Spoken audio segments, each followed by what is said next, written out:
So good afternoon or good morning, depending on your time. This is Stephen Spector, your Dell Cloud Evangelist. I'm here today with Mark Hinkle from Citrix, what was formerly Cloud.com. Good afternoon, Mark. Good afternoon, Stephen. So we have a couple of questions to go through, Mark, so the audience can learn more about CloudStack. So to start with, can you tell us a little bit about yourself and what you do at Citrix? Okay. Um, my role at Citrix is the Director of Cloud Computing Community, and our cloud computing community is based on CloudStack, which is our open source cloud compute platform to deliver infrastructure as a service. My background is I'm an open source guy. I was the former editor-in-chief of Linux World Magazine, and I've spent a lot of time working on open source projects and for companies that offer commercial services around open source, which is what Citrix's strategy is around CloudStack, is to provide support and service and their commercial products on top of our platform. So can you give us a bit of a history of CloudStack? And a lot of people will know you guys as Cloud.com, which is quite a famous URL to own, I guess. So Yeah, give us a little info on that. yeah. So as you said, we were a company called Cloud.com, which was founded by Shen Liang, who is part of the original Java team at Sun. And his background was in delivering commercial open source software or commercial software. And he built a team that built CloudStack, which was our is our key product. And in May 2010, the company that he had founded was called VMOps. They renamed to Cloud.com and released the software under an open source license, which is the GPL version 3, and started down the track of delivering the software as open source and providing support and service around that. And during that time, we were very successful and gained a lot of customers and traction in the space.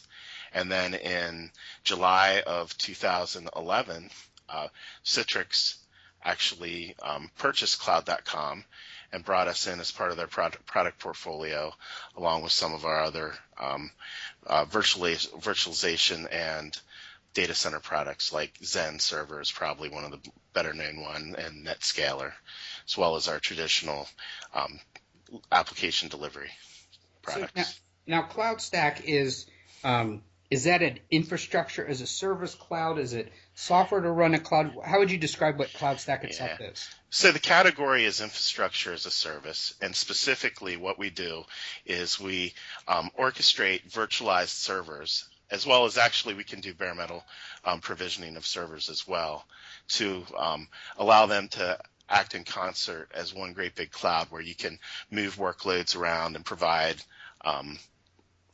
redundancy and high availability through coordination of virtual machines running on virtualized servers with hypervisors like VMware, Zen Server, Oracle VM, or KVM. So now, and I understand CloudStack has quite a number of customers. Are there any customers that you can tell us about, and maybe what kind of scale some of your customers are able to, what size clouds they're building with it? Yeah. So we have two categories of customers. One of the early industries where we were very successful is the hosting provider industry, where hosting providers that had traditionally offered managed services or web hosting or virtual servers, virtual private servers, we're looking to adopt the Amazon-style cloud computing environments. So we were really successful in that area. Companies like Tata Communications and GoDaddy, probably 30 or 40 large-scale installations of hosting providers out there. So that industry in general, we've been very successful and we're continuing to sign up providers all the time. So they're offering compute services on an hourly or compute cycle basis, just like Amazon EC2. Now the other side would be what we sort of call the enlightened enterprise, and these are people who have probably already used public cloud like Amazon or one of the other ones, and they've decided that they also want to be able to provide cloud computing within their own data centers and control that at a certain level. And probably two more interesting companies are Zynga, which is the online gaming company. I think that's Farmville, right? That is the As in Farmville guys, Farmville and Fishville. What they normally do is when they bring a game online, they'll deploy it in the public cloud to get an idea of what the load looks like. And once they figure out what the usage pattern is for a game, then they bring it internally. They have a hybrid cloud system, and they call it zCloud. And CloudStack is the technology behind zCloud, or part of the technology. It's probably one of the larger cloud compute environments in the world. It's many, many, many thousands of servers with many, many tens or hundreds of thousands of virtualized servers running on top of that infrastructure. All those machines just to run Farmville? Hey, I believe they have 30-some games. We're in the wrong business. Yeah, selling. They just IPO'd, and they really have a very thriving, successful business and do a lot of interesting things in the Facebook arena. Some of the other another company is Edmunds.com, which is the sort of car evaluation company. They provide information on cars and features and reviews and that kind of thing. They do a cloud using CloudStack, and they're sort of interesting because they're very for those people that heard of the word DevOps, the sort of agile IT operations. They're doing a lot of automation and continuous deployment and automation that makes the cloud, that really allows them to take advantage of the cloud. And then maybe the third place where I'm starting to see a lot of CloudStack installations are in research labs. So Nokia Research Center is one of them. Then a lot of the U.S. research labs are standing up clouds using CloudStack, and we've gotten really strong feedback about the stability and ease of use for those people.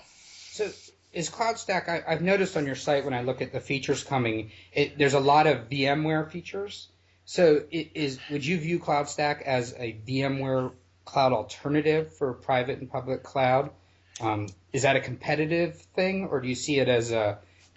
I would say that the feature set of CloudStack is competitive with VMware's vCloud, but we are, as far as virtualization technologies go, we want to do a good job supporting all the virtualization technologies, and actually pretty much on every level of the stack. We want to be able to enable users to choose the components they want. But absolutely, vCloud Director versus CloudStack, they would be the same kind of solution. Ours is free and open source. Theirs is proprietary and has licensing fees that you're obligated to pay if you choose to use vCloud Director.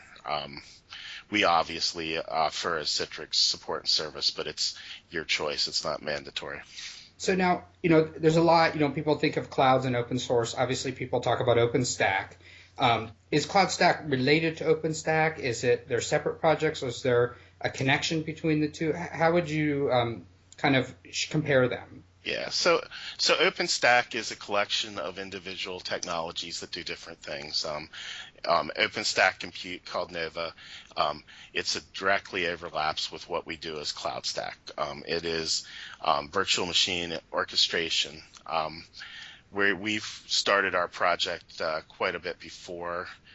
We started the project before OpenStack, but we started developing CloudStack as a project years before OpenStack was announced, and the idea was to bring it to a broad audience where their initial technology was developed for NASA and NASA's needs.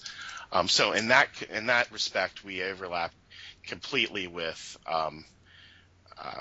OpenStack Nova, but then the other projects like Swift, which is the object store, we can actually leverage that technology, and we're going to integrate or provide support for Swift in our 3.0 release called Actin that's coming out next month. Okay, great. So one more question before I send you on your way. So the CloudStack, now that it's fully GPL licenses, if I go there and looked at the code and wanted to submit, I can submit code back into the community, right? Yeah. So we have at bugs.cloudstack.org, you can request a feature, submit a bug, request an enhancement, or submit code. We do request that you fill out our contributor agreement, but we do accept contributions. They are vetted by merit, and we can help you even if the code is not, if you're not a coder but you have a good idea, and we can help with the implementation, and we're happy to do that. Okay, so if I wanted to learn more about CloudStack, Mark, where should I go? CloudStack.org is our community site. It has our forums, discussion lists. You can download the software there, links to our documentation, etc. All that stuff is readily available there. And I guess one last question, are there any events coming up where CloudStack will be at? Maybe if I'm in San Francisco or Boston, something I could go to and meet yourself or some of the team members? Yeah, so next week we will be doing the Southern California Linux Expo, and on the Friday before we're partnering with a number of open source projects, Puppet, Opscode Chef, Red Hat Gluster, to do a educational day on how to build and manage cloud compute environments. And then that weekend we'll be exhibiting as part of the show. Next month we'll be in Antwerp or in Brussels for FOSDEM, which is the European Open Source Developers Conference, and we're also conducting an event the day before there in Antwerp. So if you visit our site, we do these events quite a bit. The end of February, we're going to do a virtual one so that no matter where you are in the world, you can log in and get the benefit of education from all these projects and ask questions of the developers. So we get really good feedback on those events. And in the past, I've presented one of those events before. They're very good. So thank you again, Mark, for taking the time today to tell us about CloudStack. And for those of you listening, I hope you learned something new and you follow up and learn more about this very interesting cloud product. Thanks again. Yeah, thanks for having me.